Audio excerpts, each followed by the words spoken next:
and you gonna murder this one and murder that one. Talking all that bullshit. I'm gonna put it to you like this, yo. This is for the nerds, this is for the brainiacs, this what we deserve. Go ahead and play it back, you ain't gonna touch me, you not gonna do nothing, you are not above me. I bet you wish you was me, I know it, I know.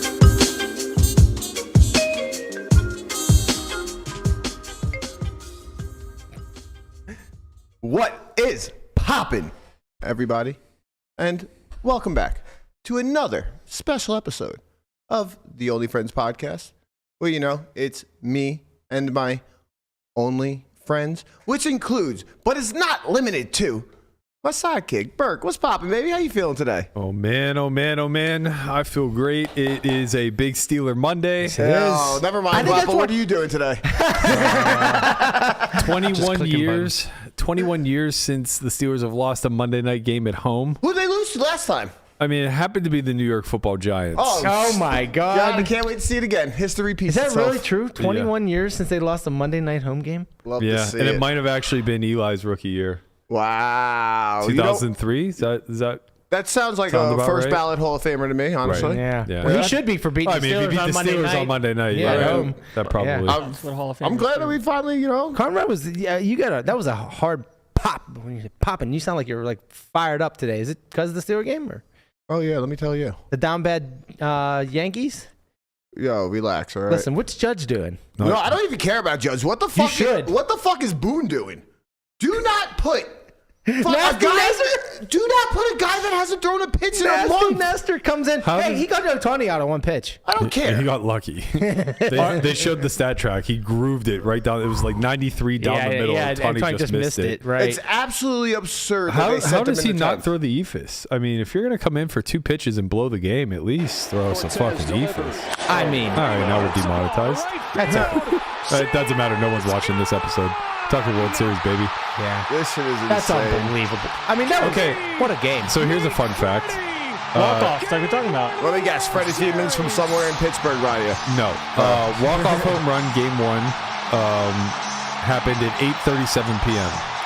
All the parallels to Kirk Gibson also hit a walk-off home run like 30 years to the date at 8:37 p.m. it was one minute different, I thought. But regardless, it doesn't matter. I mean, who knows? That's one of the most Game of insane telephone. stats I've ever heard. it was in an my life. exact same like section. Yeah. It's not insane. We're living in a sim. Right. That's just part of the sim glitching. Well, and Burke, you know, we actually spoke on this a little bit, and I've told you, like, it's not the sim. It's the script. no, it's not. It's the all script. the script. Listen, it's all, everything is made Are up. you saying we don't have free will? Everything is made up, all right? It's all made up. How is that different than a sim? Well, a sim is just something You can have that free will in the sim. happens, think so. right? Yeah, the sim just lets you do what you want, right? Like, No, yeah. I don't think so. Right, like think about the Matrix, right? You could like do what you wanted to do inside the Matrix. You had free will inside the Matrix. That's implying that it's not time flowing backwards. It's not predetermined, That's true too. right? Yeah. You just be You think influenced. time's flowing backwards I mean, if we're in the sim? if we're in the sim, Yeah. yeah, Well, maybe. makes a lot of sense to me. Yeah. Then by that narrative, somebody could break down the walls of the sim and become the narrator, And then know the future. right. So then they're the By narrator. knowing the past. Correct. Exactly. What Now you're that- saying is the Steelers are going to lose tonight. no, but that would make them the narrator. Let which me would look then- into the sim real quick. Nope, they're not going to lose. which would then give Conrad credibility for there being a You're script. telling me that the narrator's unlimited. He's Listen, guys, I'm just telling unlimited. you. There's a script out there. You know, it goes for every sport. Honestly, what happened was the WWE was supposed to do something along. WWF was supposed to do something along like You were football, right the first baseball. time. Well, now it's WWE, but back in the day, Hmm. you know, they were supposed to be like football, baseball. You know, they have their competitions. They, you know, championships. Blah blah blah. Nobody knows it's fake. One day, WWF script got leaked out, and now everybody knows it's fake. But for the NFL, NBA, and NHL, everything's still on the wraps. They got better. See, I gotta say, I think there's too many moving parts for it to be scripted. Just gotta say, somebody would have came out and already, kind of spilled the tea, if you will. Oh, are you implying that that's the whole in conspiracy theories? Because that's the like ongoing thing of like, wow, 9/11 couldn't have been an inside job. You know how many people that would take to keep quiet? Right. That's exactly what I'm saying. I don't know. I don't know. You never know, man. Never know with these people nowadays. Oh, man. You thought we were going to get demonetized for the World Series clip. Start talking about 9/11 conspiracies. We're fucked. Maybe they Men in Black that shit. Who knows?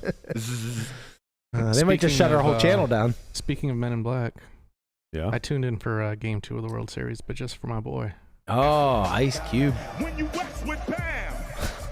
What? What does he have to do with Men in Black? Come on, that was a decent segue. Men that's black. I'm actually on Conrad's side on this one, Guap.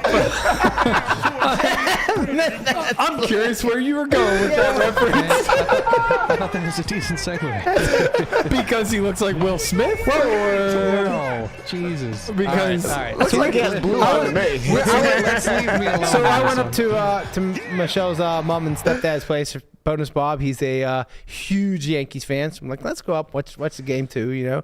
And we're watching Ice Cube perform, and he said something like, "Oh, who is that?" And I go, "That's Ice Cube." He goes, "That doesn't look like the guy that's on Law and Order." Right. That's Ice-T. That's so good. He's like, "Oh yeah." I was like, "There's a lot of ice Ice-T, going on." right? Yeah. Same. What's the difference at this point? Rappers from the '90s named Ice. Gigi Otani, right? We don't know yet. No. Dave Roberts No, said, he said he's playing. yeah, he said, Playing tonight. see what I mean? This guy. Yeah, he's Get him, Tor. I'm sorry, you don't speak fast enough. You know you don't speak fast enough when the tortoise beats you. Tell him again. Brian's so funny because he wants to say nothing, or he needs to say it first. Brian's the best. Right. Listen, but the overlap of the two is like what results in both scenarios is him just tuning out the rest of the world. well, thoughts don't stay long in my brain. So once they're there, I got to get them out or they're gone. See, so what you have to do as the host is you have to give at least a second for tortoise time. I've learned, man. I just learned when to lay off the gas and let the boy cook. All Otherwise, right, it's what's going on with cacophony. Otani? It's cacophony. It's cacophony. No, yeah. Roberts came out and said that they said he's in a good place and will be in the lineup today, whatever that means. I don't know what a good place is. I really love coming here every day just for these little moments, you know? The pre-production's so much better. I mean, like we could sell the pre-production. We really could. We'd all get canceled, but Yeah, for sure. Wait, can somebody fill me in? What happened to Otani? His shoulder popped out. They popped it back in. And he's good to go. no, that was not me this time. That was Landon reacting. No, I because didn't. I saw was that like you wanted to answer. No. Guapo said, "Can somebody?" When she was dressing the whole room. I'm on your side this time, Tortoise. I'm on your side. Thank you. I'm on your side. And like the speed at which he answered, like I knew that one was important to him. There was no way I was interrupting. No. But Landon just can't breathe. I just because I know in my brain I can imagine him actually trying to answer that at the same time as you, and the same thing happens again that happened 30 seconds ago. This is how my brain works, and I'm sorry for everyone else that needs to hear this, but I can just see that happening without it actually happening. Oh, you're the sim lord. I'm just mentally imaging. You see, he's the sim. He thinks backwards. Right. He already knows the future, and he's distilling it now into his present. I see. I didn't expect it to happen, Lord. but I could see it happening. Right. It's just enough of the time. The movie's playing out in your head. Yeah, like because I'm just here for the running bit, you know. He is the all child of the sim. I'm Higher. child of the scam these days. Lower. Child of the scam for What'd sure. you scam? You guys, I mean, you and Barber have put me on the fact that I'm just a 6 scam sunrunner and poker's hard. Yeah, but like you should. I don't think that's what you got from that conversation. Well, it's part of it. I mean, you should be happy about that. I am. It's but nice also, to be chosen. Well, it's nice to be chosen, but it also diminishes accomplishment, and it's a weird in between. Oh, Landon had a long weekend this No, week. like not that I need the accomplishment, but you get the point. But that's a thing for sure. Like the whole taking pride in what you do. That's a waste of fucking energy. I learned that after the Perkins stuff, man. It's all a wazi, it's a woozy. I'm going to put a sticky note on my computer to never do a segue ever again. Well, I mean, I would just like to know where you're headed with it. I just wanted to. No more segues for Waffle. Men in Blue would have been great. When or Men That's Black. Either one works. Yeah, just connect the dots for us in this one. Men in Black. Where were we headed with I that? just, Ice Cube's a black dude. And I'm like, Okay. all right. Listen, Honestly, guys, take totally fine. it easy on Guapo. It's been a rough weekend for Latino. Did you guys see the Trump rally in New York City? No, I actually. I don't have to go. I've managed to pretty much mute all politics talk. You're smart. You're just that's a smart move. Honestly, I shouldn't be so surprised that I've gotten here, but I've actually gotten to a point where I have no bias one way or the other that's positive. Only negative bias in both directions. It's so dumb. It's really strong. I mean, it's the world we live in now. there was definitely a time where I felt some level of allegiance, but man, do I absolutely loathe both sides. Wow. It's pretty hard to do. You would think someone would say something smart where I'd be like, all right, I'm back on this team. Yeah. No, just a lot of...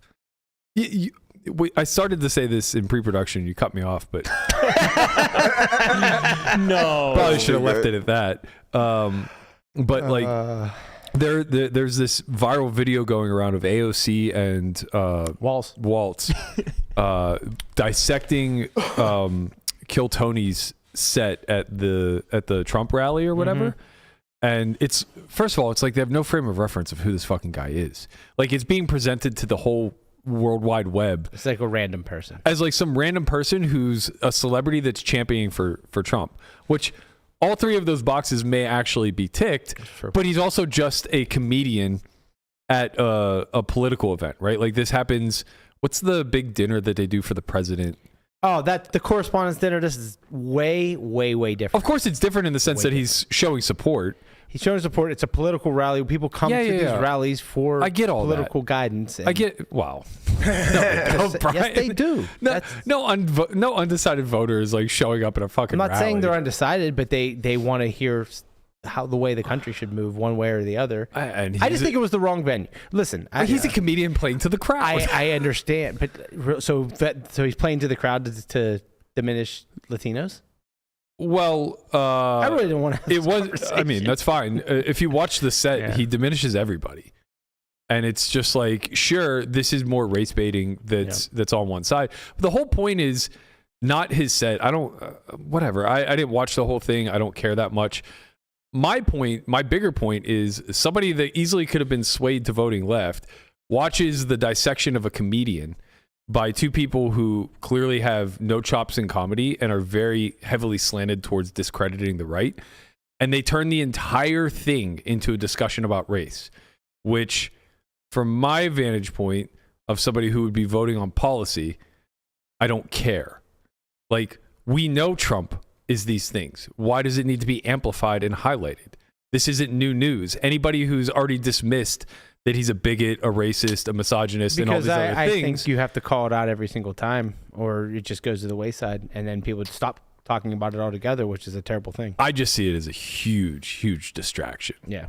And I think it goes both ways, right? It's like, it's just a bunch of mudslinging, and it's... No, I don't know. I disagree with you, but... Yeah, it is what it is. Yeah, I mean that's reasonably fine too. But I mean, to be fair to that side, I think like using a comedian as like a shield to be able to say that kind of stuff is for sure. Not necessarily. Like if he said this stuff like at a roast, because he does comedy or he does like writing for Comedy Central, does roasts and stuff like that. This like that's kind of like. That happens all the time, and people laugh, and it's like, oh, like you can go to a comedy club and kind of say what you want. It's a sacred place where you can say what you want. Nobody's going to get offended, that kind of thing. But I think once you move it from the club to the rally, that kind of goes out the window. But I have a question. Is it commonplace over the last 30, 40 years in politics to have a comedian come and perform at these things? I think it's commonplace to leverage celebrity status in any regard. Well, no, that's not my question. I mean, like actual comedians to come up there and like... But I'm answering do a bit. But like, he's leveraging their celebrity, and his skill set is to be a comedian. If Taylor Swift performed at a Kamala rally, we wouldn't be surprised. No, but I think, right? It's just them throwing their weight in a way that is more impactful than giving money. I think this goes. I've never remembered seeing anything like this. I mean, I'm not a big politics guy, and it just seemed out of place that in that venue, in that rally, to have that kind of rhetoric. I could be wrong. I don't know. It seemed like the wrong place to do something. And like I mean, that. you like I love Kill Tony. I've actually been to a couple of his things, but I don't know. It just seemed like the wrong place to do that. I don't know. I could be wrong. Yeah, I mean, I think you have the right to speak on it more than most people because it's affecting you and your family and that kind of thing. So, yeah, it's good to get different people's perspectives. So for sure. Yeah, I feel like it's very common for music performers to perform at these things. Right. Yeah, I'm trying to look back and It's see kind like of the same thing. I'm trying to look back and see like other presidents and like rallies and stuff that they had and like People were pissed that did people Beyonce show up for them? didn't perform at Kamala's rally. Sure. I can see their perspective of like the source of the celebrity, like what they're doing at the rally, like the performance of like singing versus the racist stuff is a little bit different palatably. I mean, it's entertainment. I get it. Like I get that it's entertainment. It's just I think it's better than like what Ted Nugent has done in the past to champion for the right. You know what I mean? Like it's got to be better, or David Duke or whatever. Like it's got to be better framed in a joke told by a comedian than a guy just like coming right out and barking racist. Yeah, racist one of the dog leaders whistles. of the KKK is that's Right. about as bad as you can get. Yeah. So Yeah. I guess I guess maybe I'm just like kind of getting numb to the same talking points that don't seem to have very much to do with Listen, policy. I am right there with you. I wish both sides would just stick to the policy. How are you going to make our lives better? Like This I've country? How you seen make the world better. I've seen that's what I want to hear too. I'm there with you. Every on that. minute and a half, I'm getting a commercial in between games, and it's a Trump versus Kamala thing. It's never and ending. Every single one of them is that she voted to get transgenders in prison surgery. Right. And borders are. Right. And I'm just like, man, I can't take it anymore. this is what we're boiling this election down to? Like, Yeah. who fucking cares? I Right. mean, sure, maybe I should care a little bit, but like, I care a lot more about what's happening in, Russia and Ukraine and the rest of the world and where our actual dollars are going. Like, how much of the budget could have really been put towards Nobody this? talks about the budget anymore. They don't even try. Right. They don't even. Remember they used to say, Right. "I'm going to balance the budget." Neither side's even saying. Well, anything that's a about- lost cause. Yeah, like, well, balance the budget. I can get it down to a $2 trillion deficit, but we'll see how we do here. $2 trillion. Those were good days. Where do we get small loans for trillions of dollars like that? Yeah, just a small. I wonder what the interest is on that. IOU. A What's that? promissory Well, note. There's a difference between the deficit and the debt. Right. Yeah. The deficit is what they lose every year. Yeah. The debt is the accumulation of that, which is at 35 trillion, I think. Right. And heading to 100. What are we doing to get to 100? Print more dollars. Can I ask for a promissory note that I may or may not be able to pay back in my current You gotta lifetime? talk to China, man. Okay. You gotta talk to China. I am taking Chinese on Duolingo. That's perfect. I am on a 33-day streak. You and Airball can go over there and negotiate the terms, exchange promissory notes for all of the Hong Kong dollars you can carry, and before you know it, we're gonna be right as rain, baby. We're gonna be good to go. I got my socks colors right today. You happy? Me and Airball Yes, Nick actually, here to champion for the but you're US. wearing navy pants. No, I'm not. These are black pants. Those are- I those are- know that you probably thought they were. No, those are black pants. They're black. I'm looking at them in the monitor. Sorry, They I'm look not good at different. colors. I Okay, shouldn't- that's on Guapo. I don't know. Both of you guys are men in black. Well, right I'm now. just saying you're wearing a black hoodie. Conrad has. That's navy. Thank Conrad you. said those are black. Conrad's wearing navy. Right. These are navy. I wish you guys could actually. I'm gonna take Is this a picture navy? of it. Is it- Come back to his shot. Is this You navy? can't even see. I'm so literally. I'm gonna show you what I see. I'm gonna show you what I see. I'm gonna show you what I see. Let the audience My decide. knee is blending into my hoodie. All You I can't see even is see black and gold. It's baby. truly not. Black It's and truly yellow. not. Black and yellow. Wait a minute. black and What is that yellow. other color on the Steelers logo? Oh, blue. Why? They each represent It's a steel. different metal. Different right? metal. One's It's like iron ore, iron. Iron. Yeah, I don't know what they all, but Yeah. it's the different metals that go into steel. Right. And a steeler is a person that works with steel. So, fun fact, Landon, I actually just read up on this. The Steelers were originally the Pirates. Tell me that doesn't look Navy. It does. In that picture, it does. Yes. Okay. But in And that picture. Your reality, eyes it deceive doesn't. you. Well, So I we are. understand. This is what you're looking at. Okay. You Great. can You just also told- look directly at me. Great. You just told everybody our cameras are fucked. no, it's not. It's clearly not the camera. Not the camera. It's just his monitor. It's obvious that they're navy blue. Talk to pants. me But about anyway, former pirates. they then they partnered with the steel industry because it was the major export of Pittsburgh, and they wanted to show support. So they developed the steel logo, which was less the ERS. It was just the steel, right? Yeah, Or it was the just steels? steel. Or just the steel. It was just steel. Right. So yeah. it's just Pittsburgh Steel. I don't know if they named them the Steel I or think the they were, Steelers. yeah, Yeah, for a but little bit, it was and for they a very just- short period Yes. of time, and then they decided to become the Steelers. But a Steeler is not somebody that works with A steel. Steeler is not a thing. It's not a real word. Much like most of the Yinzer language. A Steeler is the equivalent of a buggy, which is a shopping cart Where you buy your gum bands. where you buy your gum Christ. I know bands. about the buggy, And but buy like pop. like a And buy jeweler works with jewels. Correct, But yeah. a Steeler is not real. I think that's the notion we're going Right, with because here. they, but they it's say not a real steel. word. They say steel worker. Correct. Right, like an iron worker, a steel Iron, worker. yeah. but they should say Steeler. If there's jeweler, Steeler makes sense. Yeah.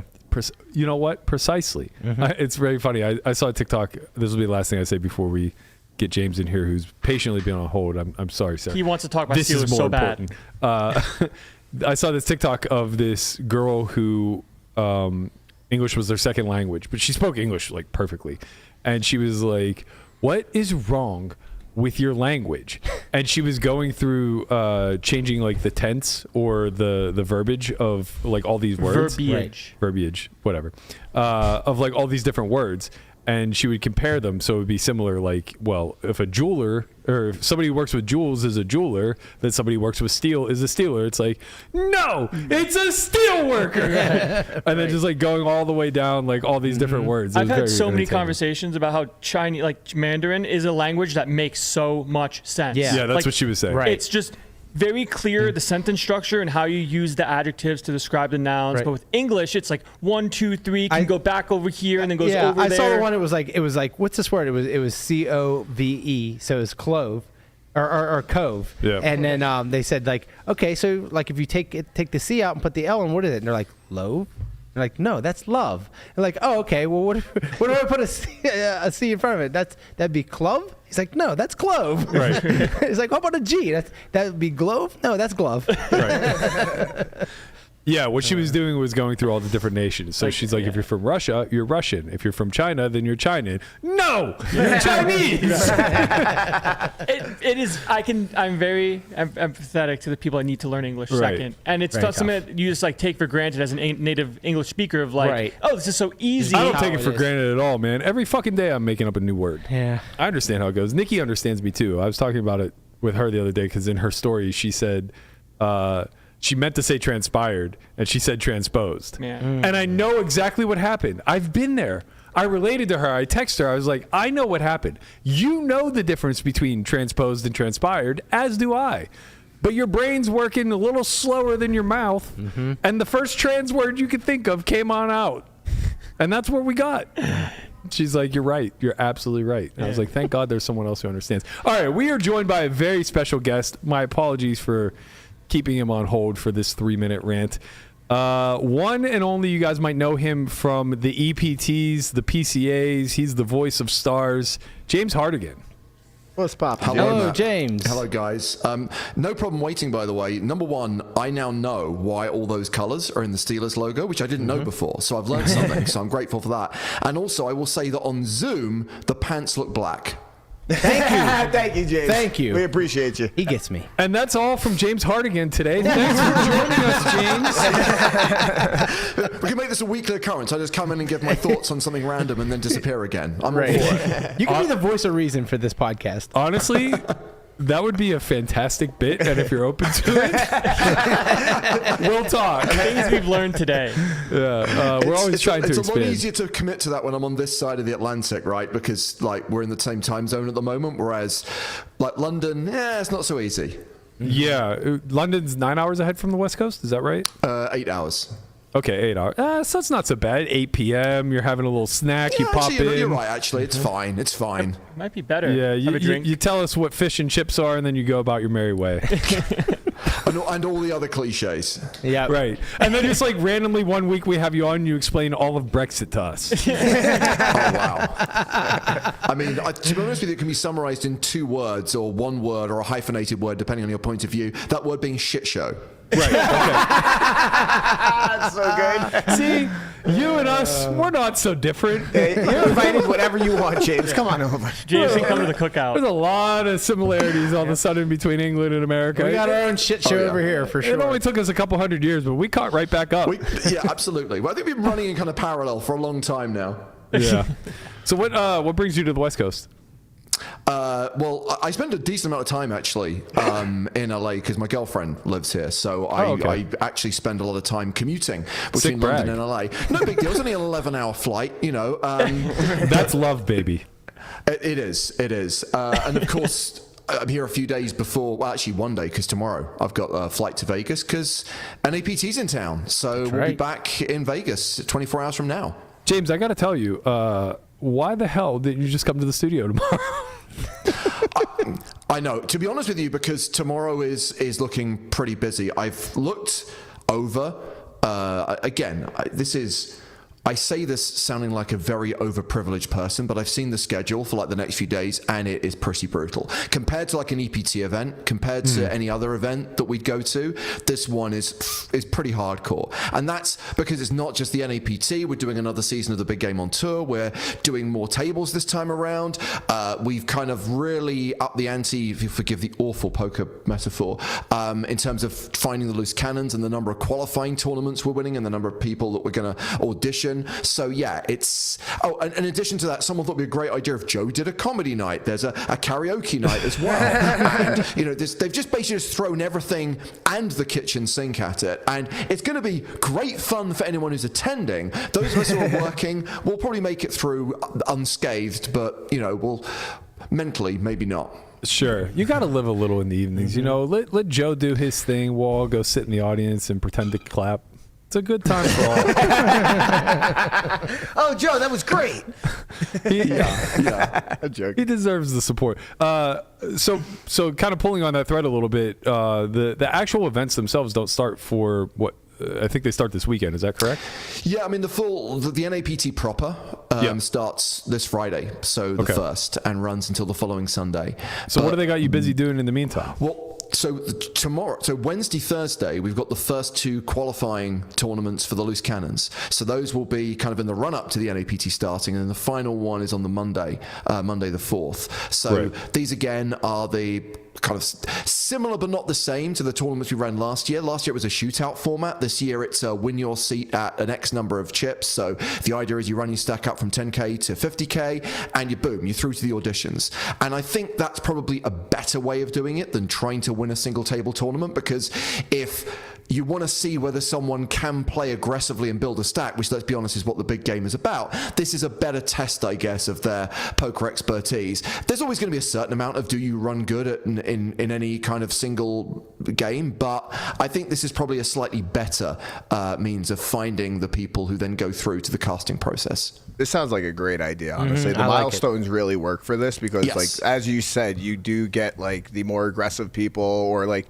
when it comes to, like, sit and goes and stuff, like the single table, like you're supposed to play kind of tight and stuff, so it's like it doesn't kind of balance. Of course. It doesn't correlate. And the same would be true if we ran it like a traditional, conventional satellite, right? If we go, okay, guys, 15% of you are going through. You've got people who are just sitting on one big blind, half a big blind, waiting for someone else to bust. And again, that's not the kind of player you want to try and really make the most of the opportunity to try and grind as much profit as possible in a game that they would never dream of playing in otherwise. Absolutely. How many people do you anticipate auditioning, because you're a big part of that process, and my understanding is everybody who won a gold pass is going to audition. Oh, don't. It's quite scary. So last time around, there were 19 people who came through the qualifying tournament. So we literally auditioned 19 people. This time, I think we have like 50 gold pass winners alone. So they've awarded more than 100 gold passes. I was going to say, let me let you on a little secret. I was told 117 at last check. Okay, so we've been tracking pretty much around 50%. So we've been saying to the Gold Pass winners, do you want to take this audition spot? And understandably, not everyone wants to take that opportunity, right? Not everyone is a cash game player. Not everyone wants to be on TV. Not everyone wants to be put through the kind of indignity of becoming a performing monkey in front of Joe Stapleton. So they're kind of like, no, thank you. But so roughly half. So let's say 55 Gold Pass winners. So that's already more than double the number of people we saw last year. Then you add to that the people who are going to come through the qualifying tournament on Wednesday, the people who are going to come through the qualifying tournament on Thursday, and then the one on Monday. That's why the auditions are going to last 3 days, and those are going to be 3 long-ass days. And somehow we got to whittle that down to 3 loose cannons who are going to get to play Wednesday, Thursday, Friday of next week. Let me ask you a question. Out of that 45% of people that aren't going to show up for the audition, can I have one of those audition seats? Bear in mind, look, we're dealing with poker players, right, who, of course, know how to try and squeeze every single cent of EV out of everything. So, of course, the first question is, well, I don't want to play, but I've got a friend who will, and he's going to win 15% of his action, so can I transfer? It's like, no, it's not. It's non-transferable. Obviously, the Gold Pass has a cash value. This is like the cherry on top, right? This is an added extra that costs nothing. So if you don't take it, you lose it. You still get the full 10K in value of the pass itself. Absolutely. So you have a long week ahead of you, of course, and you mentioned that there are going to be 3 days of the big game. So you're going to have 3. Is it going to be 3 separate lineups, or is there going to be a lot of crossover? No crossover. Might be. I mean, obviously with alternates, you never know. But as far as like these are 3 distinct lineups, which are not finalized yet. And as ever, and when we did this last year, and when we've done other not dissimilar formats like Shark Cage, it is like playing 3D chess with your hands tied behind your back and a blindfold on. Because it's not just a case of let's throw together 5 random poker players. It's what's the relationship between these people? Not what boxes do they tick, but you know, if you have 5 people who are all loudmouth, that ain't going to work. You know, if you've got one person who you know is going to be quite reserved, that's fine if they're sat alongside a Phil Hellmuth or a Sam Grafton, for example. So there is a certain amount of crafting and making sure that it gels, that it works, because ultimately you're trying to make good TV here. And the table conversation, the interactions, the dynamics between the players are as important as anything.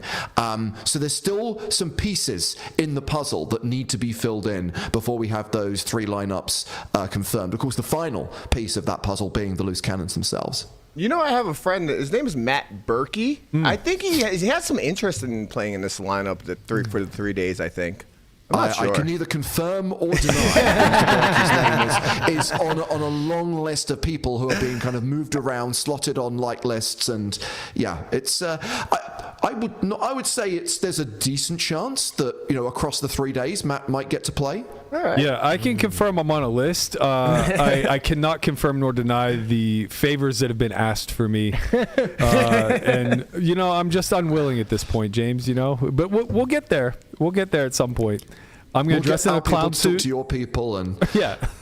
I'm gonna pull the Hellmuth. Just show up in a Roman Empire suit. There you go. Oh yeah, they can't say no to you if you do something like that.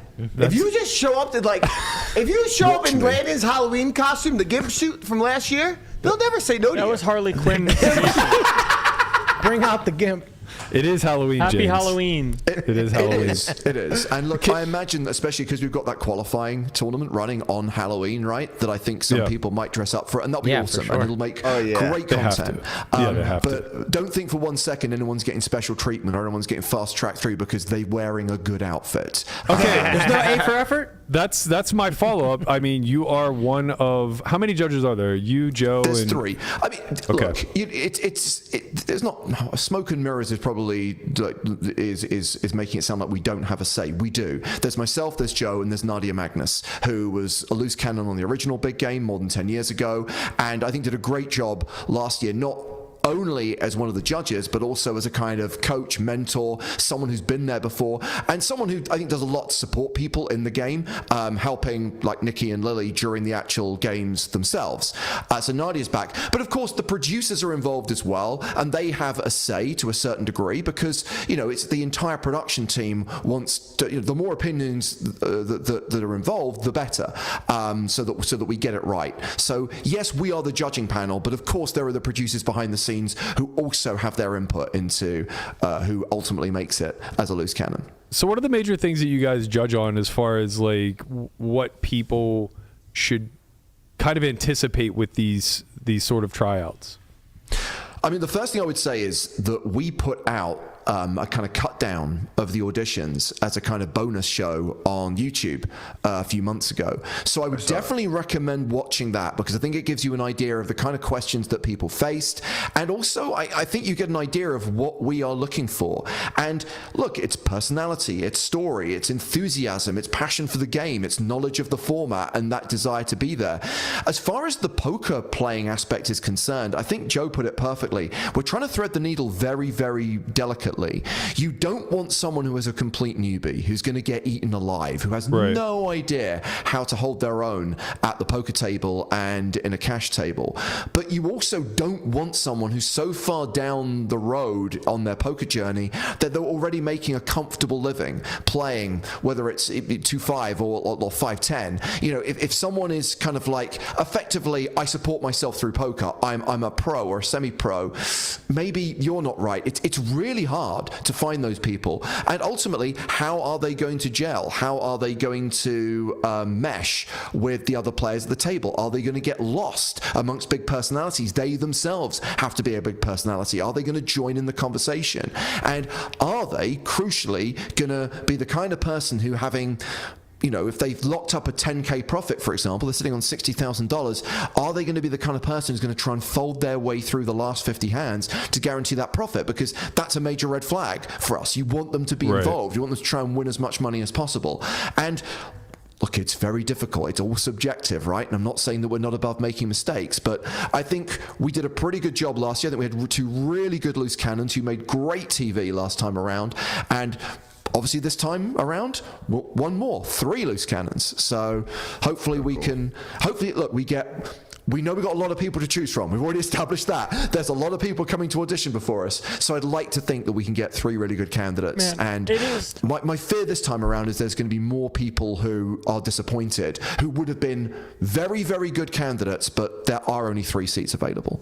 Right. It seems really tough to me, in my perspective, where people can very clearly like act the part of wanting to gamble, but then get the spot and then don't gamble that much. Yeah, and that's something that I'm sure you guys have taken into account. But I guess there's some like qualifying or like prompting questions that you guys have as interviewers that can kind of lead you in a way of thinking, okay, this guy won't just, or this girl, whoever it is, won't just fold their way for the last 20 hands when there's a lot of opportunity to be made when they do have such free equity in the stack of the money that they don't get to keep. Right. If they watched our podcast, they would know that like there's insane value if they're up 10,000 and then now you try to double that, right? And now you have 120,000 in front of you and you're up 70,000.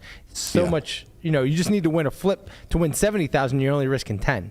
So they should be gambling it up.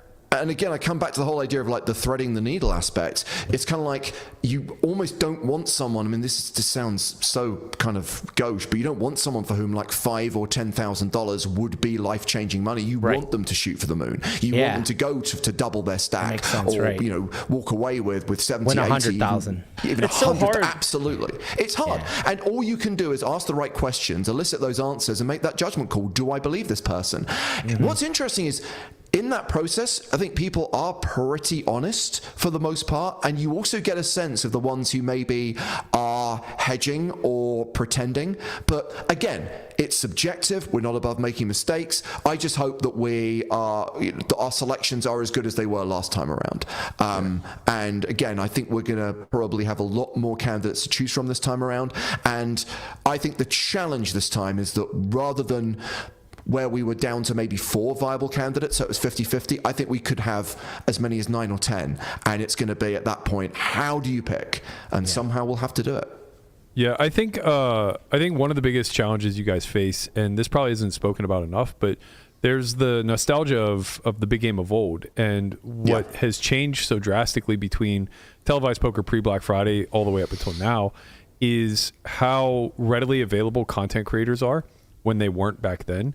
So the pool that you were choosing from were all unknowns, and they could vary from a guy who delivers pizzas for a living versus somebody who's a 2-5 grinder. and the audience was none the wiser because their story was just being told for the first time via the big game. Do you find that to be a bit of a challenge, and where a lot of the criticism lies with somebody who, like Nikki, is very new to poker, but she's an established content creator, so I think a lot of people may have thrown some criticism of she had an unfair edge here, and perhaps, like, though I thought she was a very obvious choice once she won the sit and go, to others who cling to the past, it doesn't feel as organic or authentic because she's well known within the space. Yeah, look, I understand some of that criticism. I reject 99.9% of it. And again, I'll come down to the fact that it is, to a certain degree, subjective. And also, we are trying to make a TV show here. And I think there's a misunderstanding about how loose cannons were chosen the first time around, or how qualifiers for a show like Shark Cage were chosen. It was no different. The only difference is the audition process, the casting process, happened behind the scenes. We didn't have a camera on it. Right. You know, there were online free rolls, and the people who won those online free rolls were interviewed. They had to answer questions about their poker knowledge. They had to answer questions about their backstory, and there was a panel of experts who were picking those people. And ultimately, it came down to, are they going to make good TV? We're making a piece of entertainment here. It's show business. It's not just going to be some rando. I mean, one of my favorite bits of criticism that we had last time around is you need people who've never played poker before. Like, right. If you want them to be a real loose cannon, you want somebody who's literally never played a hand of poker before. I mean, I'm going to give that person credit and say they haven't thought it through, but that is a terrible idea. You know, it's you know, they've got to be able to at least stand a fighting chance, even though, yes, they're going to be outclassed. By nature, they're an amateur and they're playing against professionals. But that's the great thing about this game that we all know and love, is on any given day, in any given hand, anyone can get lucky, or anyone can make the right move at the right time, and that's what we're looking for. But that's not going to happen if you've got someone who has no idea of the rules of the game. Or I think they said, oh, they should be taught the rules of the game that day. It's like, no, guys, we've been doing this for decades. We know how to make poker TV shows. Thank you for your comment. Yeah. Man, it's just so, like, I just keep coming back to this because you're trying to find the in-between of someone that knows how to play poker. The money doesn't matter too much to their lifestyle, but if they're too good, they're not good for poker because that's not what you're trying to represent. It's right? a thin line. Yeah. And if they lock up 20K, it's hard for someone not to just keep that, because if you're looking for that person, that 20K is worth so much. Yeah. No, of course it is. And look, it'll be. It wasn't easy last year. It's going to be even tougher this year. But as I said, I think also you kind of create a rod to beat yourself with. Yeah, I think we did pretty well last year. I think we picked two pretty good people. Great. Now we've got to kind of like make sure that we keep to those standards. But that's why you have to.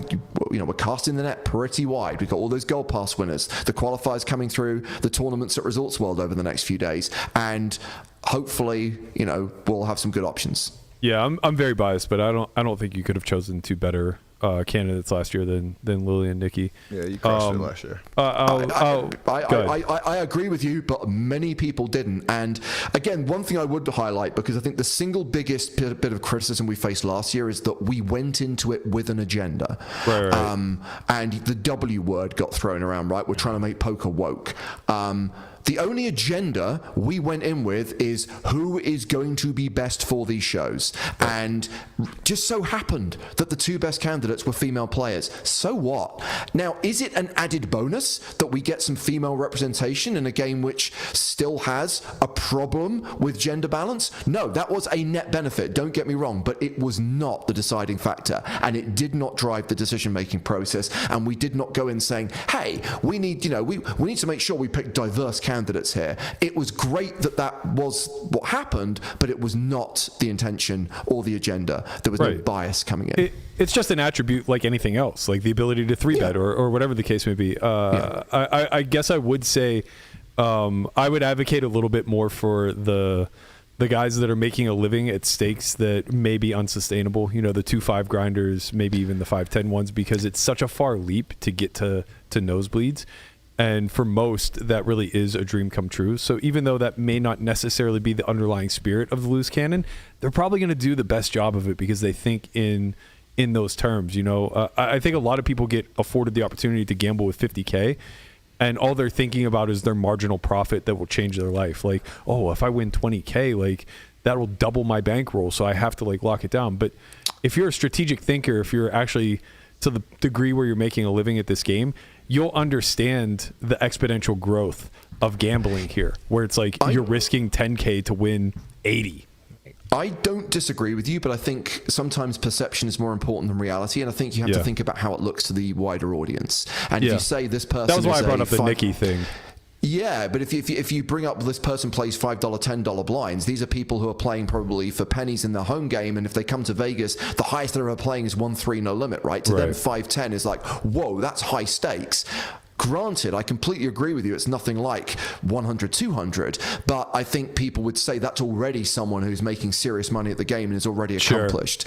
In their minds, this is someone who is not the rank amateur. This is not someone who is a true loose cannon. That said, I'm not discounting anyone. I'd say that's kind of like almost a kind of in the cross column. You'd say that, but if it's the right person, the right personality with the right story, and you think this person's going to be amazing on TV, wouldn't rule them out. Yeah, like imagine you get like Alan Keating on his come up.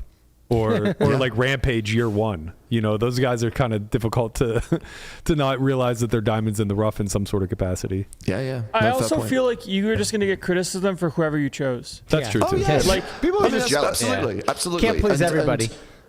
And one thing I've learned is to not to feed the trolls, and I make this mistake all the time, and Joe's much worse at it than I am, which is I feel the need to issue a defense. I feel the need to go back and, stopping short of saying to someone you're a complete moron, explain to them why their point makes no sense or how they've completely misconstrued it. But now I'm like, whatever, you're absolutely right. Whatever we do, we're going to get flack for it. So just let people have their say, and just ignore it, because that is the internet, sadly.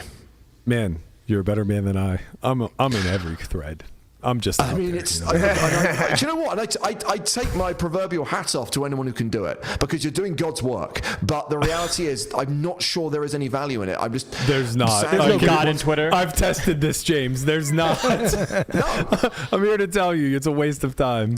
No. It was bad enough in the days of Twitter, and in the days of X, it's just like a non-starter. It's like minds are already made up. Yeah, I think that's fair. Let's shift gears a little bit. So will there be full coverage of the NAPT main event as well? Yeah, so basically what's the only negative about having the big game at the NAPT is it runs during the main event. In an ideal world, and look, I have no control over this, maybe in future years we can run the big game in the days leading up to the NAPT, so that we could then do full coverage of the NAPT main event. I personally wasn't a fan of the price point of the NAPT main event last year. It almost felt like last year's event was a bit of a dummy run, and this year it feels like the NAPT is back proper at the 5K price point. Because to me, the NAPT should be aligned with the EPT. It should be a 5K. It should be a championship event, and it should have the coverage that a 5K championship event deserves. We're going to stream the last 2 days, the penultimate day and the final table, so that's good. There's going to be a live stream of those 2 days. I'd love to be able to cover the bubble and cover the build up to the last few tables like we would on a European event. Just not possible with the big game using the set, using the main stage, and using all the cameras. So maybe in future years we can do both, but right now effectively there's the stage is in use for 5 days, but it's 3 days of the big game and 2 days of the NAPT. So it's just Saturday the 9th, Sunday the 10th that we're streaming. But I'm still looking forward to that, because this time around it feels like this is what an NAPT main should be. Yeah, I agree with you. I mean, nobody is running $1,600 events with this many bells and whistles. Yeah. So bumping it up to a 5K just feels pretty natural. No. Are you the voice also for these streams? Yes, it's me, Joe, the usual gang. Griffin's in town, Maria Ho's in town, Nick Walsh is coming to town. So the same broadcast team, both behind the mic in terms of commentators, but also the people actually putting together the production. It's the same production team that works on the EPT, working in Vegas, producing both the big game shows and the NAPT live streams. So that's why with Cyprus, which we've just come from, it was a slightly smaller production, and we'll be using the guys who actually run the live stream setup at the Merit most of the time to facilitate that, so our guys could focus on Vegas, could focus on big game and NAPT.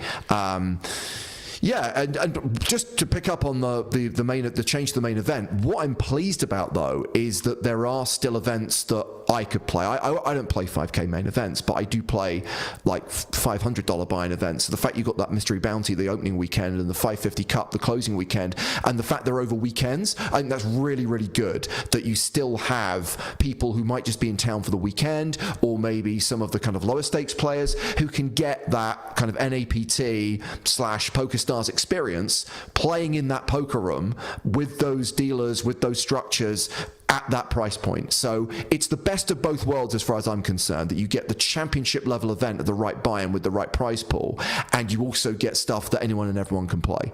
Yeah. I've said this on here before, but when we went to PCA, which is basically EPT, right? I mean, effectively, it's the same structures, roughly the same festival, like rundown that you would get on EPT. Yeah, absolutely amazing how it's run.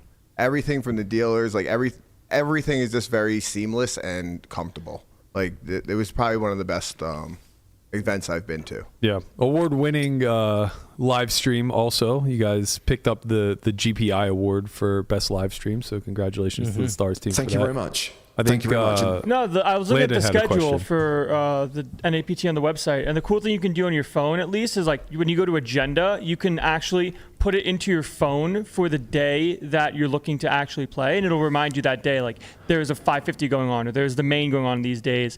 So instead of having to try to like remember what days these are, or like write them somewhere else, you can literally get an alarm on your phone saying This today is the Stars Live app, yeah. you're saying. It's not even the Stars Live the app. little things. It's the little things. That app, by the way, is amazing, and we didn't have that last year.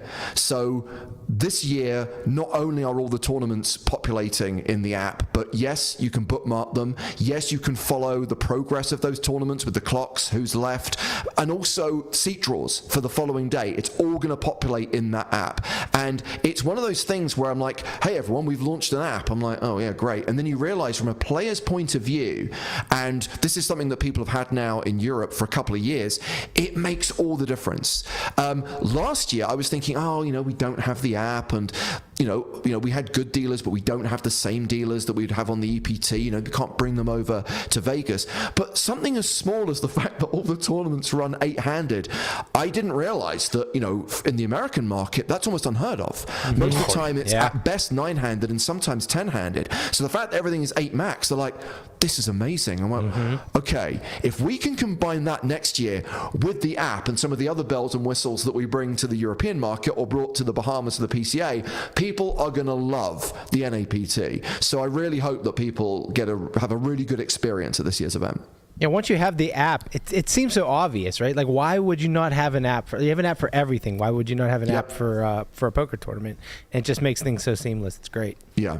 And it's, again, and I speak from a position of bias, but I do think it's industry leading, that software and that app, as far as what it can do. Well, it's being mimicked now, right? Of course, yeah. Like we're seeing WSOP Plus or whatever started to do the same thing. I think Poker Atlas started to do something along the same lines as well. Well, Atlas is more of like a different place, like around. Oh, the we're block. seeing your acceptance speech when you guys stole Podcast of the Year from us. I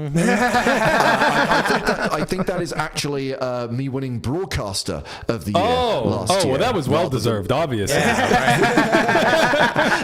It was the year before that we stole Podcast of the Year from you.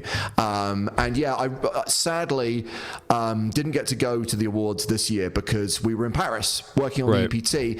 But it did kind of feel quite apt that Francine was there to pick up the award for live stream while we were actually on air streaming Barney Boatman winning EPT Paris. It just kind of like it felt like that was the right way it should go down. That's what so an cool. amazing EPT event that was too. Yes. It's I think we're very privileged that we're kind of in a time now with the virality of poker being what it is, where small clips get thrown around like that these stories like Barney taking down an EPT don't get lost in the shuffle, which they very easily could without more coverage. And obviously I'm joking about the Stealing Podcast of the Year. I think you and Stapes are two of the best voices in the industry. You're very entertaining. It's not super dense with nerdy shit that we tend to delve off into. I think it's there's nice. plenty of nerdy shit, Matt. It's just not poker related. Right, fair. Everybody needs a little bit of to expand their wings a little bit. us included. Yeah. But that's why we talk Yeah. sports ball, you know? Of course, because I think the phrase that gets thrown around a lot is poker adjacent, which just means the fact that, guess what? People who play poker or people who are interested in poker, that's not the only thing that governs their lives. Right. And of course, there's a lot of poker players or poker fans who also like movies, who also like sports, who play video games. And so understandably, the stuff that we're interested in as poker fans, other poker fans are going to be interested in. So why not try and broaden that universe and make it more of an entertainment show, if you like, rather than just pure poker? And look, I'm the first to admit, and sometimes it happens with the live streams as well, the balance is off, and maybe we've gone too far down the kind of like eclectic non-poker route and should be focusing more on the poker. And I think we've got the balance right now on the live streams, and we're getting there with the podcast as well, helped by the fact that Joe and I are playing more now, so we actually have like poker stories of our own to tell, mostly about kind of butchering hands or brutal beats. But you know, I still enjoy doing the show. It's funny though, that Paris live stream, we talk about moments. I was reminded recently that Eric Afriat is still looking for me. Apparently, he and his wife are not happy with me, and he's been trying to track me down since Paris. So if he's at NAPT Las Vegas, maybe we'll. I'm sure he will be there. He will be there. Yeah. There are dozens upon dozens of videos from that event of him blowing up. I think there's one entitled 48 Hours of Tilt. And it's just like Afriat from like, you know, the penultimate day all the way down to the final table, just steamed out of his mind. Yeah. Just throw the time banks in, buddy. The time bank, playing all the time banks was just like, you know, pretty classless. But the thing that and it was during this hand, I think, or the hand before, I called him out for. It's dealer abuse. It's basically kind of like vociferously blaming the dealer for not being able to win a hand that orbit. And I'm sorry, but I know it still happens to this day. It is one of the most pathetic attributes a poker player can display. Hey, to James, actually think that the dealer you have is in any way controlling the cards you're dealt, or in any way has some kind of mystical properties that are going to determine how you play or how you perform during a specific level. And it's a lot easier, isn't it, to just point the finger of blame at the guy across the table who can't fight back than actually question, did I play that hand well? Because asking questions of yourself is one of the hardest things you can do. But yeah, I didn't like what he did. I called him out for it, and he's not happy. So I stand by what I said, and that's what I'll say to him if he does confront me. Yeah, I'm kind of curious with this because, hey, I'm not one to mince words whenever it comes to calling shit out that I think is incorrect. But I also don't care. Like when people don't like me, that should be well observed at this point because I'm not super well liked. But I guess my question is, how exactly do you strike a balance there? Because I've done a fair amount of commentary in my day, and one of the biggest challenges that I face as what I guess you would qualify as the analyst in the booth is that you're asked to critique the play, but you're asked to do it in a mindful way where if somebody's parents or significant other is watching, they wouldn't necessarily be upset. In an instance like that, though, where he's clearly acting like a petulant child, there's no getting around that. Everybody can see it for themselves. You would assume that he would understand the consequences there are, then people comment on your behavior as such. So I guess, like, is that one of the scenarios where, like, you kind of just see it as a free pass to call it as it is? Or do you still feel like you kind of have to walk a tightrope a bit and be a little bit more mindful of the fact this goes out to a broader audience? It's a good question. I think in this specific context, if someone is, as I said, attacking someone who is more or less defenseless, right? Because dealers are not in a position where they can fight back. They're there to provide a service. Their role is customer service to a certain degree. And look, I'm sure that that dealer and many other dealers have suffered a lot worse abuse at the hands of poker players, and to them it's probably water off a duck's back. But if you think for 1 second I'm going to allow that to slide, and I'm not going to speak out on their behalf, and just remind everyone watching who may be a casual poker player, who may be thinking of making their first trip to Vegas or playing in their local casino for the first time, that this shit doesn't fly. So don't emulate this. This is exactly absolutely the kind of person you do not want to be. This is the kind of thing that you should absolutely not do. It's absolutely going to be highlighted. And I'm a great believer in calling out anyone for anything which is, to me, a blatant infringement of the game being played in the spirit in which it's meant to be played. You talk about the analysis, Matt. I'm very lucky. I don't really have to do that. I don't analyze poker. But what I will do is if anyone is being grossly sexist or misogynistic or saying anything to another player that's borderline offensive, if anyone's out of line in the way that I will absolutely call that out, and it needs to be called out. And I'd wish it were called out at the tables that aren't being streamed a lot more, because sadly, even in the year 2024, I'm still witnessing stuff at the poker tables which has no place in modern society. Yeah. Absolutely. To be fair, with the Eric call out, so has every reg in tournament poker, just about. So don't feel too bad about that. Oh no, I'm not worried. It's not like I've hired private security or anything. As I said, I'll have a very reasonable conversation, and I'll explain to him why that was called out and why I have no problem calling him out on that. So there you have it. I want to circle back a little bit to the podcast Poker in the Ears that you do with Stapes. I think that you two are guys that it's very easy to look up to as guys who not only do it right, but are quite polished and understand the space pretty well. You kind of mentioned that, the nature of the pod is to kind of get outside the inner circle of poker and discuss things that may be adjacent or that you find interesting. Do you struggle with kind of being accused of taking an authoritative tone with anything that you speak passionately about? I'm kind of curious because I feel like this is something that is really commonplace in the poker community specifically, in the sense that I think there are some pretty intelligent people in this space, and it comes from all different sectors of life.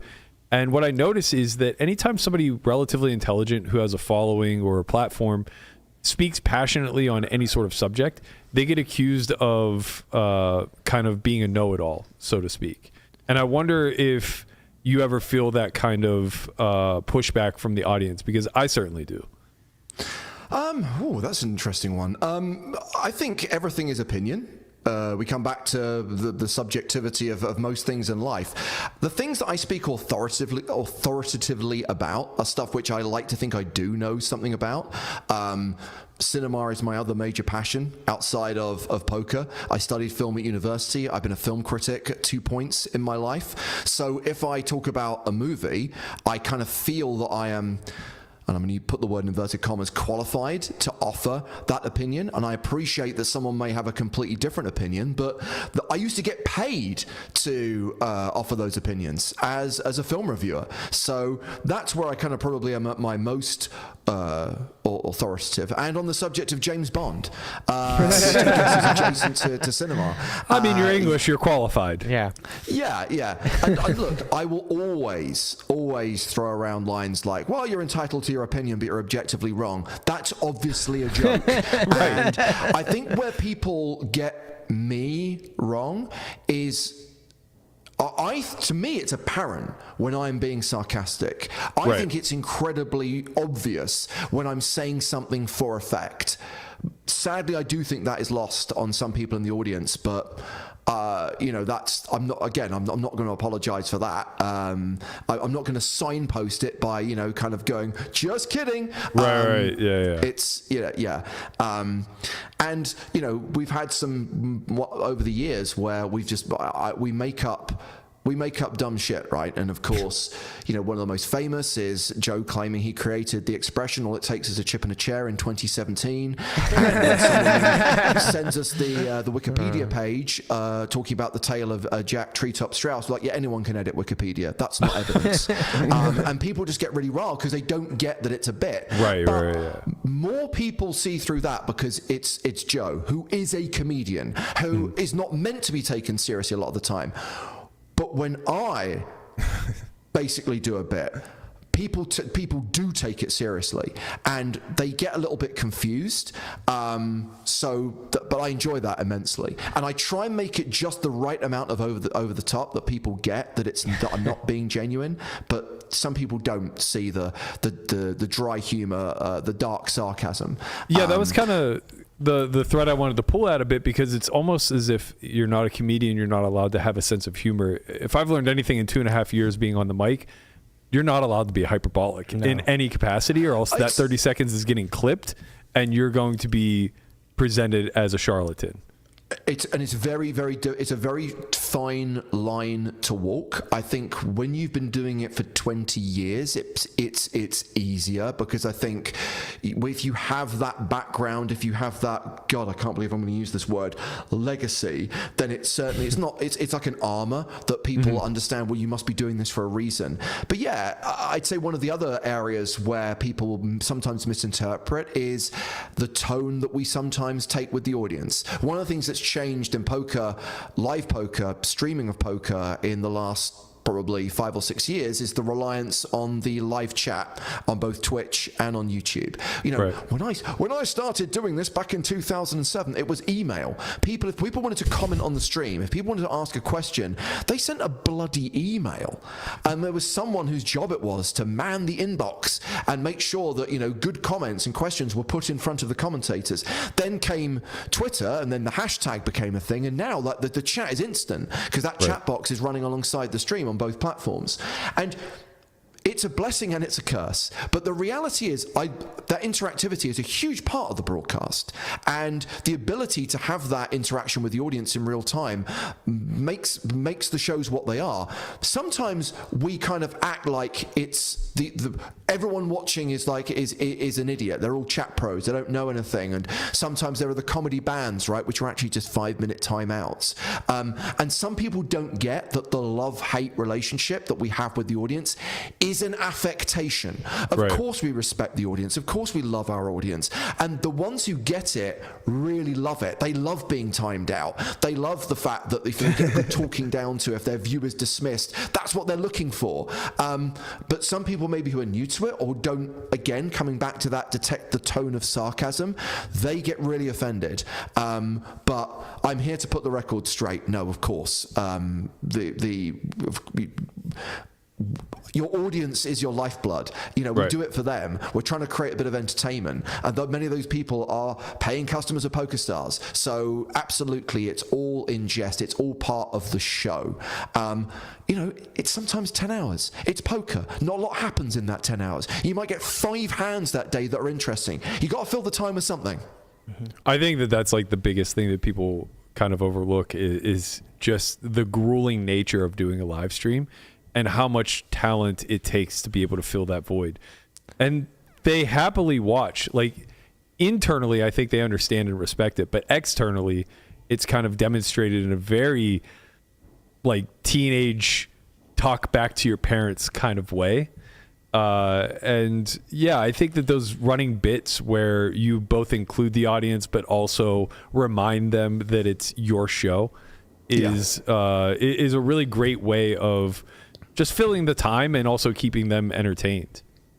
Yeah, and look, occasionally, as I said, someone may misread it, and if our intention is never to offend anyone or upset anyone, and obviously it's awful when that happens. Fortunately, those incidents are few and far between. But I mean, I was reminded recently that for up until 2018, which is actually compared to how long these streams have been running, is a relatively short period of time. It's the last 6 years. We were cards down. We did not show the whole cards from anything but the final table. I'm like, how the hell did we do 10 hours a day? We didn't know what anyone had. Right. And I think that's where there probably was more trivia, more irreverence, more conversation around poker and other subjects. And maybe it was more like a radio show where there was poker going on in the background. Now I think it's a lot more like the TV shows, because when you have all the information, you can actually cover the game as it's meant to be covered. Yeah, I think that's a really good observation. All right, so you get out into the Las Vegas territory tomorrow. You're going to be in the mix. Will we catch you playing it all while you're here? Annoyingly, no. Initially, Joe were like that first weekend, that 550 mystery bounty that has our names all over it. And the great thing is, we probably won't have to start work till the following week. And then we saw, no, guys, because the first 2 qualifiers run the 30th and 31st, so we're going to be around for those. We're already going to be looking at who's through and looking at what those people. And the auditions start on Sunday, so that mystery bounty I think runs until the start of the next week. So sadly not. And I genuinely thought this was going to be one of those trips where we get to play an event and then work, but outside of maybe some cash games, or maybe if we try and do something special, maybe if there's time on Saturday for a meetup game, I don't think playing is on the agenda. Sadly, it's pretty punishing. But that's not why we're on the books, right? They don't hire us to play; they hire us to, host the TV shows and host the live streams, and that's really what we're going to be doing during the NAPT. And I've said on multiple occasions I was skeptical about the return of the big game. I didn't know whether we could recapture the magic. I didn't know whether that show was lightning in a bottle at the height of the poker boom pre-Black Friday in 2010, 2011. And I think we proved that a good format is a good format. It really, really works. And updating it. And I think you were saying earlier on, Matt, there are people who still are big fans and love the original, and I respect that, but we can't just replicate that. So when people say, why aren't we seeing player X? Why aren't we seeing player Y? Where is this person? And it's like, because they're not around anymore, or or these are the stars of 2023, 2024. So it's putting a modern twist on an old classic, but crucially, it's that David versus Goliath's narrative that's at the heart of this format. And the tournamentification, probably not a word, but I'm making it a word, of a cash game and giving it a beginning, a middle, and an end. And that's one of the reasons why, personally, and again, this is me just speaking subjectively, cash game live streams have never really done it for me, because I like stories and I like to know who's a winner and who isn't, as it were, and have a clear beginning, middle, and end. So the fact that this is a set number of hands, this person has to make a profit, that is the perfect little spice to put on a cash game to turn it into a really, very watchable TV series. Yeah, and there's going to be a whole host of characters. Nick Wright is confirmed. Gronkowski is confirmed. I believe Alan Keating is playing in the big game. Yeah, it's going to be so good. Every time I think about it. Wait till he just Gronk smashes his chips. I know. There was a great line I saw thrown out there, which was big guy, bigger game, which I thought was awesome. That's great. Yeah, that's pretty fantastic. All right. Thank you so much for taking time. I'm sure I'll see you at some point on definitely. site. Obviously, if I'm unlucky enough to not get into one of these lineups, I would love to be hands-on with any of the loose cannons. I desperately want to be a loose cannon more than a player in the game, even though that moment has passed for me. I just find the strategy to be so fascinating behind it. But I think it's a great idea that you guys have. I hope people understand that you're less so looking for the next moneymaker, more so looking for the next rampage or, whatever kind of social media star you can generate out of this thing and give a huge opportunity to. It's a very difficult role to fill, and but with the number of cans that we'll have this time, I'm sure we'll fill it. There have been, I've seen the list. There have been a few legitimate pros who've won gold passes, and we have politely said to them, guys, we're not going to stop you from auditioning. You're entitled to audition, but make no mistake, you will be wasting your own time and you will be wasting ours. I saw Christian Harder in Barcelona. I went, Christian, I know you want a gold pass, but we ain't picking you to be a loose cannon, buddy. Good to know. He's a loose cannon on his own dime. Yep. That's true. All right. Well, thank you so much for joining us. I appreciate it, everybody. If you want to brush elbows with James, be sure to make it out to the NAPT. We'll see you guys later this week. Thanks, James. Thank you, James. All right. That was dope. That was great. He's the best. Yeah, he's It's awesome. almost like he talks on a mic for a living. All right. Yeah. Something very soothing about that accent. He's British great. accent. Also, Great. I think I'm going to become a boxing promoter because how great would a boxing match between Afriat and James Hartigan. Oh, man. Like they're relatively the same age, Yeah. right? I would imagine they're pretty close. Let's make it happen. They're both. Hartigan's got reach on him for sure, though. I don't know. know. I feel like Afriat's Afriat's pretty tall. Yeah. Nah, he's my height, I think. Really? Yeah. James is like really How tall. tall No, James is for sure tall. Right. Yeah. But he's stringy, You got that reach. though. Just jab him to I don't death. know. I saw Eric get mad at someone at the Win like a couple years ago, and they were getting in some sort of tiff, and he goes, You don't want to mess with me. You don't know who I know. I'll tell you. I'm not that guy. My first and last experience with Afriat. Well, not my last. I'm sure I've played with him in tournaments since then, but my first real introduction to him, this must have been like 2013, 12, maybe something like that. Playing 510 at the Aria. And he's in the game, and I'm like, man, who's this sick fish? Like, this guy's just blasting off, and he's just, buried to the gills. Loose cannon? And I can't remember if it was me or someone else beat him in like a really big pot.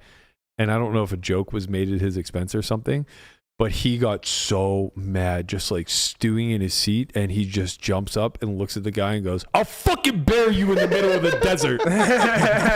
Somehow I believe and him. I believed him. I believe him. Okay. I had no idea who he was at the time. Didn't know he was a poker player. This is pre-WPT wins and stuff like that. So I'm literally texting friends like, yeah, so this fucking mafia guy at the table. He does have vibes, dude. He does have those vibes. That's for fucking sure. fun. When he was like, you don't want to mess with me, it was like all white suit with a gold chain. I was like, you probably don't want to mess with me. Yeah. It's just like this guy either has done something like this before or knows somebody who will. Like, there's a hole in the desert with your name on it, and I'm not trying to be that It's guy. basically the same thing. Right. Yeah. Him adjacent. So That's right. All right. That's going to get us out of here Hold for on, today. hold on a Oh, sec. my bad. Hold on. We have one more segment. Oh Which is- yeah. Well, the hidden segment, so- yes. Secret segment. Yeah, last what was it? Last Sunday, our friends of ours had a party, and I do what I do. I make barbecue, and I made some chicken. I made some pulled pork. One of the biggest pulled porks I ever had. It was like 12 pounds Minimum. And minimum, yeah. So we go there. We're having a great meal, and everybody ate, and obviously there was a lot left over. A lot. Left over. You know right? what, though? Not very much chicken. No, the chicken. Well, there wasn't as much chicken. That's Yeah. why. Well, Berkey The knows chicken exactly went- how much chicken that was left over. Right. Did he? That's all he took home. Okay. Well, And I got exactly one sandwich. yeah. out of it. So Landon goes to me. He says, there's a giant tray of pulled pork. Hey, can I take this? I said, yeah, go ahead and take it. Right. Thought he was bringing it back to your house. Right. Yeah. Maybe share with the podcast. Yeah. Share with the podcast. Yeah. Do some stuff. No, he just takes it off to who knows where it went. Oh, I know think where it went. I think it went to a good cause. I don't know. Oh, but define good cause. well, I don't know.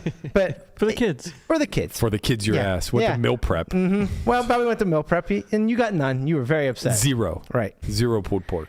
Well, Landon called in a favor. And Landon felt really bad about taking all your pulled pork. And he says, Brian, can Actually, you... I didn't feel can bad you- about it. can No, you he help me out definitely did here?" not feel bad. He would have brought it back if he did. He felt a little bad, so, he called in a favor for me, and we're going to have an impromptu meat sweats. Oh, we got a little meat sweats going on. Yeah, meat sweats. God damn it. Why didn't someone tell me? I ate before the fucking show. I didn't. Oh. I mean, I can't be that upset. I'm about to get like endless supply of pulled pork. But you're not out of the woods, buddy. What's wrong with you? Well, you still got Brian to do your bidding for you. You can't- didn't make this pulled pork. Yeah. Why did I have to make it? Well, You didn't make the first one either. I understand, but it was for all of us. And you selfishly... I didn't selfishly do anything. Oh, you you didn't selfishly do anything? No. Well, it was a selfless act for you to take 10 pounds of pulled pork. It wasn't 10 pounds. That's what it started at. 9. No. 8.5. It was Higher. It wasn't on the scale, man. Higher. Higher, lower. It's okay.